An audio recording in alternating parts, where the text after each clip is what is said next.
Por muitas décadas, a segurança internacional dependeu do diálogo entre Moscou e Washington sobre o tópico do controle de armas nucleares. Nos últimos anos, no entanto, esse diálogo praticamente parou completamente e o uso de chantagem nuclear disparou. Na Rússia, por exemplo, houve apelos por ataques nucleares na Europa e por uma explosão nuclear demonstrativa.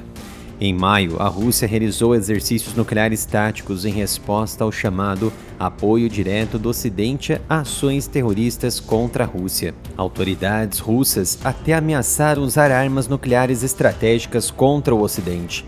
Moscou rejeita a proposta de Washington de reiniciar as negociações de controle de armas. Deixou claro que isso não é uma prioridade e que continuará a quebrar tabus até que suas demandas em outras áreas sejam atendidas. Em outras palavras, a Rússia está explorando o desejo dos Estados Unidos por controle de armas, mas cá entre nós, os americanos se esforçaram e muito para que tudo isso também acontecesse. Ameaças nucleares se tornaram rotina para o Kremlin. Toda vez que Kiev recebe novas armas, recebe permissão para usar armas ocidentais para atacar território russo ou atacar os sistemas de alerta de mísseis da Rússia, Moscou recorre então a ameaças nucleares. Ignorando os limites que Washington impôs ao seu apoio à Ucrânia, o Kremlin está fazendo tudo o que pode para mostrar que não se importa em manter o controle de armas. De fato, a Rússia vem tentando intimidar o Ocidente com armas nucleares há anos. Em 2018, o presidente russo Vladimir Putin tentou turvar as águas ao anunciar o desenvolvimento de armas não cobertas pelo Tratado de Redução de Armas Estratégicas, o New START 3, incluindo o míssil de cruzeiro de longo alcance Burevestnik, movido a energia nuclear, e o supertorpedo com capacidade nuclear Poseidon.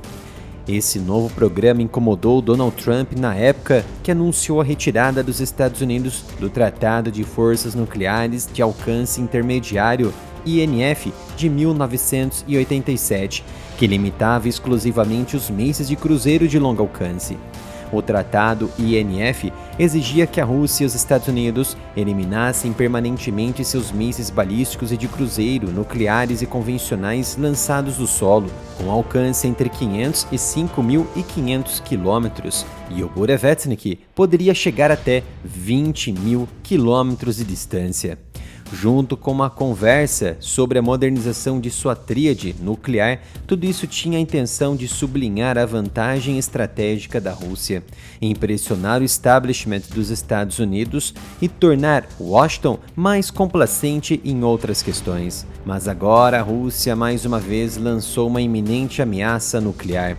O ministro das Relações Exteriores da Rússia, Sergei Lavrov, emitiu um alerta sobre uma terceira guerra mundial contra os Estados Unidos, dizendo que o Ocidente estava procurando problemas ao considerar os pedidos ucranianos para usar armas fornecidas para conduzir ataques em território russo. Por ter sido o chefe do Ministério do Exterior, a ameaça nuclear então é oficial e abre mais uma vez discussões sobre o uso de mísseis fornecidos pelo Ocidente para atacar a Rússia, que, segundo Lavrov, equivalem a brincar com fogo.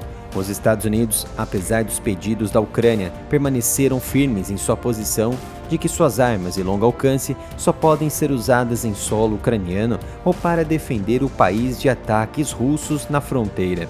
O presidente ucraniano Volodymyr Zelensky pediu repetidamente aos aliados ocidentais que aprovassem o uso de suas armas para atacar alvos dentro da Rússia, insistindo que isso poderia mudar a maré da guerra. Lavrov alertou o Ocidente para não atender a esses pedidos de Kiev. Segundo ele, há muito tempo ouvimos essas especulações sobre permitir o uso não apenas do Storm Shadow, mas também de mísseis americanos de longo alcance. A propósito, uma fonte anônima em Washington disse que esse trabalho está sendo feito. O pedido da Ucrânia está sendo visto de forma geralmente positiva. Ainda de acordo com a declaração de Lavrov durante a entrevista, esse envio e os pedidos de mais armas é chantagem, é uma tentativa de fingir que o Ocidente quer evitar uma escalada excessiva, mas na realidade isso é engano. O Ocidente não quer evitar a escalada, o Ocidente está pedindo por isso, e me parece que isso já é óbvio para todos. Lavrov voltou a repetir as retóricas do ex-presidente da Rússia, Dmitry Medvedev, de que mais uma vez o Ocidente está brincando com fogo, destacando que são como crianças pequenas brincando com fósforos. É algo muito perigoso para tios e tias adultos que são encarregados de armas nucleares em um ou outro país ocidental. Lavrov analisou que as regiões que mais seriam afetadas no mundo em caso de uma terceira guerra mundial exclusivamente seria a própria Europa, que fica entre Estados Unidos e Rússia, um escudo natural claro para os americanos, não observando, é claro, o Pacífico.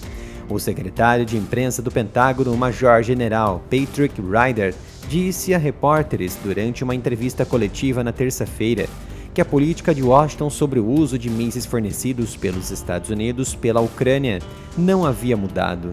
Segundo Ryder, vocês não ouviram dizer que os ucranianos podem usar a assistência de segurança dos Estados Unidos para se defenderem de ataques transfronteiriços. Em outras palavras, contra-ataque.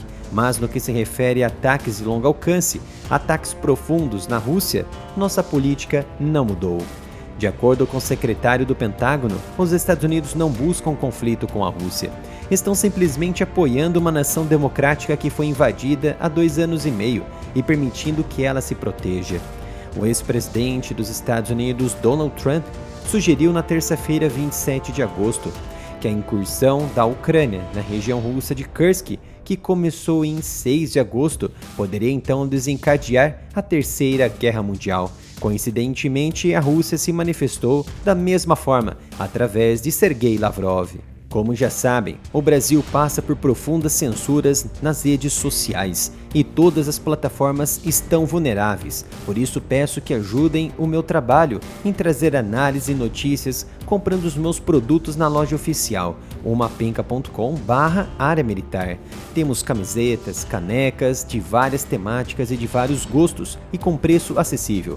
Então acesse umapenca.com/área militar.